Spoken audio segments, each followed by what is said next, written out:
Hai, hello, salam sejahtera Malaysia. Selamat datang ke channel Fels Lifestyle. Terima kasih kerana terus setia dan terus bersama di dalam channel ini. Tuan-tuan dan puan yang saya hormati, berkaitan dengan satu isu yang menjadi sebutan ramai orang. Bukan sudah cerita kedai kopi, bukan lagi cerita dongeng ataupun cerita dibuat-buat, tapi berkaitan dengan skandal rasuah Sabah yang menjadi satu cerita ramai orang kerana melibatkan beberapa pemimpin-pemimpin, melibatkan beberapa wakil-wakil rakyat di dalam kepimpinan politik kerajaan negeri Sabah. Nah, saudara-saudara, setelah di dalam isu ini disebut nama Ketua Menteri Sabah, setelah nama Haji G disebut, kita tidak tahu beliau bersalah atau tidak, tapi nama beliau ada disebut di dalam skandal ini.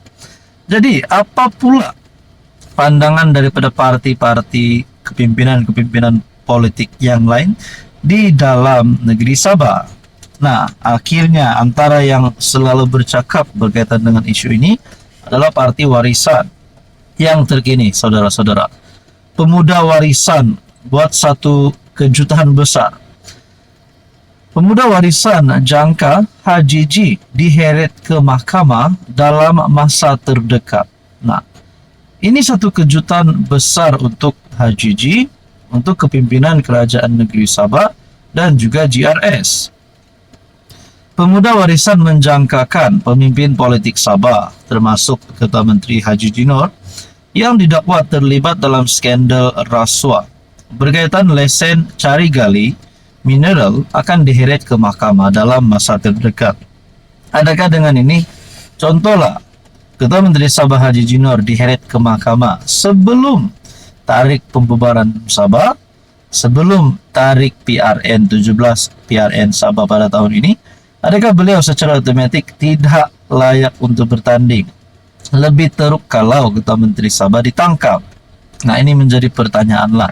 Sebab rata-rata komen yang saya terima daripada netizen, mungkin bukan penyokong kepada Haji G memberikan cadangan ataupun mungkin cadangan.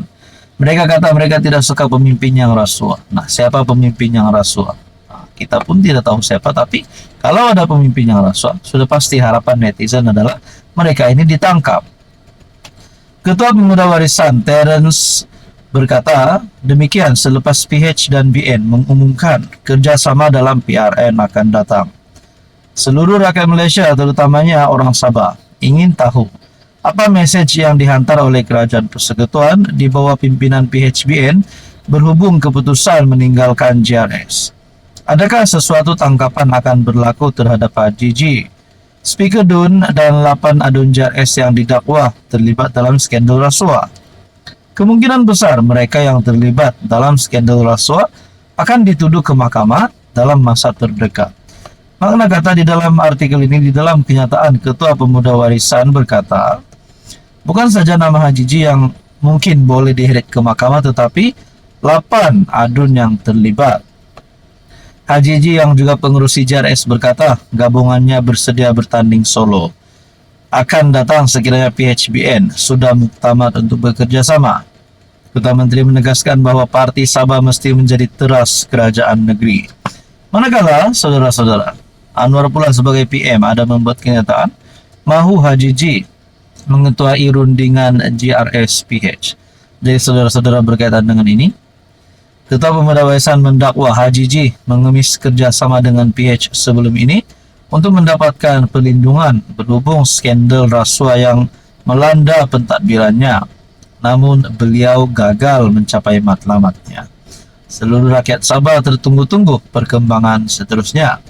Kita berharap 10 YB termasuk Haji G yang didakwa melakukan kesalahan rasuah dan salah guna kuasa akan menerima hukuman yang setimpal. Pada 29 April lalu menjangkakan, SPRM pada 29 April lalu menjangkakan laporan forensik berhubung video dakwaan rasuah melibatkan beberapa adun di Sabah berkaitan isu pelesenan lombong mineral. Ketua Pesuruhjaya SPRM Azam Baki berkata, pihaknya sedang melakukan penelitian rapi terhadap semua 10 klip video yang diberikan memberi maklumat berhubung skandal rasuah berkenaan. Hai, hello, salam sejahtera Malaysia. Selamat datang ke channel Fels Lifestyle. Terima kasih kerana terus setia dan terus bersama di dalam channel ini. Saudara-saudara yang saya amat hormati, kebelakangan ini ramai yang mula bercakap tentang parti Anwar Ibrahim, yaitu PKR. Selain daripada jawatan nombor 2 parti, yaitu Timbalan Presiden PKR, di mana jawatan ini ataupun kerusi ini menjadi kerusi yang panas, dan pertandingan di antara Nurul Izzah dan Rafizi Ramli. Adakah Rafizi yang menyandang jawatan tersebut boleh dikalahkan oleh putri kepada Presiden PKR sendiri?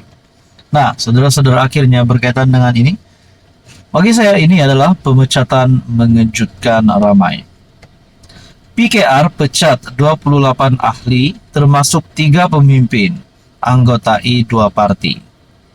PKR memecat 28 ahli termasuk 3 pemimpin yang menang pada pemilihan cabang parti itu selepas disahkan mempunyai keahlian dalam parti politik lain.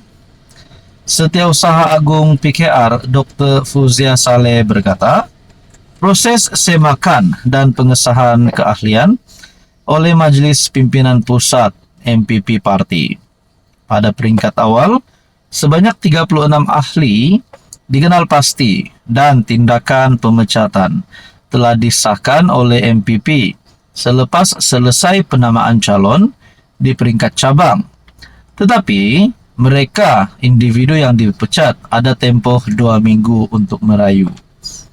Daripada jumlah itu, hanya 11 individu mengemukakan rayuan, disertakan dengan bukti komitmen mereka kepada perjuangan parti. Mereka kemudiannya diterima semula sebagai ahli. Fuzia menjelaskan tindakan susulan turut diambil selepas proses pemilihan cabang selesai, melibatkan pemecatan 3 lagi pemimpin parti, yaitu Ketua Cabang Jempol, Ketua Cabang Pasir Salak, serta Ketua Wanita Cabang Besut. Beliau menegaskan proses mengesahkan setiap aduan bukan sesuatu yang mudah, kerana kebanyakan bukti yang dikemukakan tidak lengkap dan susunan garis massa juga kabur. Kami sering menerima aduan tentang keahlian 2 atau 3 parti. Jadi saudara-saudara, berkaitan dengan ini, saya tertanya-tanya, adakah sebenarnya di dalam parti PKR ini terdapat ahlinya yang sebenarnya menjadi duri dalam daging, ataupun sebenarnya menjadi pengkhianat? Nah, saudara-saudara, apa komen Anda?